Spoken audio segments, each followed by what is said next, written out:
নমস্কাৰ, মই ঋতুৰাজ বৰুৱা।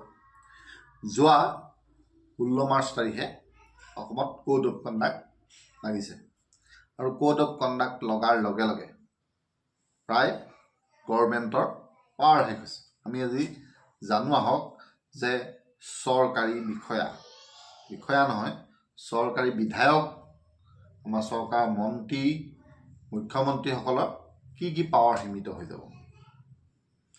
এনাউন্সমেণ্ট, প্ৰথমতে ঘোষণা, যেনেকৈ এতিয়া মুখ্যমন্ত্ৰীয়ে গৈ পেলাই ক'তো কোনো ধৰণৰ এনেকুৱা ধৰণৰ কৰিব নোৱাৰিব যে মই এইটো আমুকৰ সেইদিনাখন যেনেকৈ প্ৰধানমন্ত্ৰীয়ে আহি পেলাই কিবাকিবি প্ৰজেক্টৰ আধাৰশিলা স্থাপন কৰিছে, তেনেকুৱা ধৰণৰ কোনো ধৰণৰ আধাৰশিলা স্থাপন নহ'ব, এইকেইদিন নোৱাৰিব।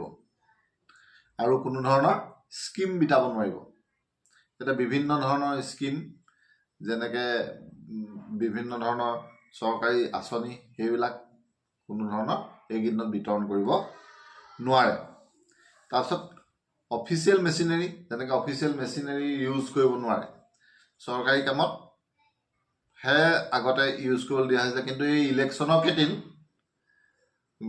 মুখ্যমন্ত্ৰীয়ে হওক বা মন্ত্ৰীয়ে হওক চৰকাৰী গাড়ী লৈ ইলেকশ্যন কেম্পেইন কৰিবলৈ যাব নোৱাৰে, বা বিধায়কে হওক যোনে হওক। আৰু চিকিউৰিটি, সেইমতে চৰকাৰী চিকিউৰিটি সেইটো ক্ষেত্ৰত ইউজ কৰিব নোৱাৰিব। আৰু আটাইতকৈ গুৰুত্বপূৰ্ণ, এইকেইদিনত কোনো ধৰণৰ চৰকাৰী নতুন নিযুক্তি প্ৰদান কৰিব এখন চৰকাৰে নোৱাৰে। তাৰপিছতে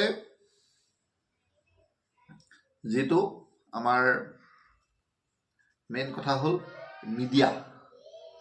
মিডিয়াত আগতে চৰকাৰে নিজৰ ফেভাৰত বহুত ডাঙৰ গোটেই বাতৰিখনৰ পৃষ্ঠাটো জোৰাই জনসংযোগ বিভাগে চৰকাৰী আঁচনি যিবিলাক এডভাৰটাইজ দি আছিলে, সেই এডভাৰটাইজবিলাকো এতিয়া কোনো ধৰণে দিব নোৱাৰে। তাৰপিছতে আৰু কোনো ধৰণৰ, ইয়াৰ আগতে কৈছোঁ যে কোনো ধৰণৰ আমাৰ নতুন আধাৰশিলা স্থাপন কৰিব নোৱাৰে, চৰকাৰী গাড়ী ব্যৱহাৰ কৰিব নোৱাৰে, সেইটো কাৰণে চৰকাৰী হেলিকপ্টাৰো ব্যৱহাৰ কৰিব নোৱাৰে। সেইটো কাৰণে এইবাৰ যোনেই হওক সকলোৱে আগতেও আনে, এইবাৰো প্ৰত্যেকটো পাৰ্টীয়ে যি বলে পায় হেলিকপ্টাৰ, যেইখনকৈ বলে পায় আনিছে, চৰকাৰী খৰচত নহয়, সেইটো কিন্তু পাৰ্টী খৰচত যাব, যাতে ইলেকশ্যনটো নিৰপেক্ষ হয়। তাৰপিছতে নিৰ্বাচনটো নিৰপেক্ষ হোৱাৰ স্বাৰ্থত এইকেইদিন যিসকল কৰ্মচাৰী নিৰ্বাচনৰ কামত নিয়োজিত হৈ থাকিব, বা গোটেই হোল কৰ্মচাৰীয়ে হওক, এই কৰ্মচাৰীসকলক যিকোনো ধৰণৰ নিৰ্দেশ দিয়া বা এঠাইৰ পৰা ইঠাইলৈ বদলীকৰণ কৰা, এনেধৰণৰ কাম এখন চৰকাৰে কৰিব নোৱাৰে। মানে এই কামটো যদি কৰিবলৈ হয়, তেতিয়া ইলেকশ্যন কমিশ্যনে কৰিব লাগিব। ধন্যবাদ।